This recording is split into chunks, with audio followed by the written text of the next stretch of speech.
G'day, Stu here from UAVfutures, and today, well, we're going to be checking out the part 2 review of the Furibee. Now, this is a little 180 race drone. It's from the Furibee company. I think that's GearBest. I'll leave a link down below of whatever it is anyway. But pretty much in the part 1 review, and if you haven't seen that, go check that out. I'll leave a link up here.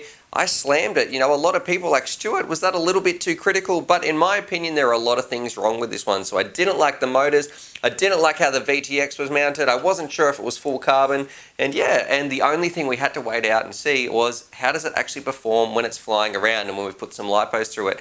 Now, some people got a little bit upset because I was so critical with this thing. They felt like I was a little bit hard on it. But I just want to say, I want people to have the best experience they can when they're flying around. And that's why I make these reviews, so I can tell you what's good and what's bad. And you know, and I've flown quite a lot of drones, so I feel like I have an idea of what is going to be a good one and what you're going to get the most out of. So that's why I was pretty harsh on the Furibee. And I think that's really important because I've seen some other videos where people reviewed this and they said it was awesome. And that I really didn't find that was the case. But I'll let you guys be the judge. Well, let's jump straight into some flight footage now. So let's cut down to the field. We'll fly this thing around, and I'll give you some commentary of the Furibee 180 as it's zipping around, and I'll let you guys make up your own mind. Anyway, let's cut down to the field in 3, 2, 1. All right, this is the Furibee race drone. Okie dokie. Now, of course, we do have a HD camera on the top here, and 4-inch drones aren't made for carrying HD, so that's why it's going to feel a little bit heavier again. But again, this is just a comparison between other 4-inch frames I've found, and I really found this one to be a little bit heavy. Well, when I say a little bit heavy, a lot heavy. You might be thinking, Stuart, you're doing this race course okay, and look, I have had a lot of practice on this track, but I was really fighting to get it round. It felt so sluggish and so heavy, and I think I do a little punch out in a little bit, so you might think, yeah, this looks pretty quick, but this is at like 80% throttle most of the time, so 70 to 80% throttle when it was flying around. And in a turn, it really drifted out, and it just didn't have enough power to make this thing easy to manage. You were always trying to fight it. You always sort of had to preempt the turns and turn before you got there and just let its weight sort of carry it in there a little bit. So it's sort of on the opposite end. The weight in this quadcopter is definitely not helping.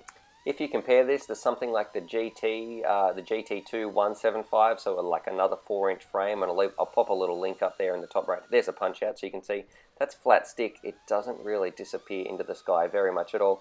But if you compare it to something like the GT2, even when the GT2 175 is carrying a HD camera, this thing just felt so much more sluggish in the air, which is a real shame because look, there's a punch out. That little bit of one anyway, that could almost be max speed, and the battery probably is getting a little bit lower, and there's Grumpy Trev trying to get one of his quads out of the tree. But yeah, look, it's an okay drone. I think if you didn't know better, you'd probably say, oh yeah, this thing flies great. But in my opinion, after flying around racing drones for the last 2 years and testing out lots and lots, I'm going to say that this one, I'm really not a big fan. I think anybody who gets this one is going to be a little bit disappointed because for the money, you could probably get some much better quads out there. Alrighty, so there it is. There's my review of the Furibee, or the 180 Furibee, and yeah, it just felt so heavy. I was not very impressed with this one whatsoever. I didn't really think it was going to be good, mainly because of the motor choice. Like, these motors are way too big, and for a 180 frame, it really feels quite chunky. So it felt very, very slow on the sticks, a little bit sloppy. And you really had to give it some, look, and I hope it came through in that flight footage, you really had to give it some to sort of keep it airborne. You definitely couldn't do some big punch outs or anything like that, so it definitely wouldn't be good for acro. Now, I do know that 4-inch frames are slower than their bigger 5-inch brothers, but in saying all that, yeah, I think this frame has a lot of work to do. It needs to become a lot lighter, change up its motors, and definitely I think there's a few little things that you could do to improve this frame. So if you're after a 180 frame, I'm just going to say I probably wouldn't be checking out the Furibee. So in the future, Furibee, I would go with a lot lighter frame and make sure your motor choice is right. Anyway, hopefully that helped some of you guys out there. Subscribe for more FPV related content. Sorry Furibee if I was so harsh, but I think you did deserve it. Yeah, subscribe for more FPV related content, and as always, happy flying. Alrighty, so hopefully you guys enjoyed that video. Definitely subscribe if you're new to the channel and check out these videos. And I'm also going to leave a little link here to my Patreon page because I've got some fantastic Patreon supporters and I like to give back to them as well. So if you want to join the UAVfutures family, there's things like bonus velcro straps, little bundles of FPV goodies and things like that that also get sent out. Anyway, happy flying.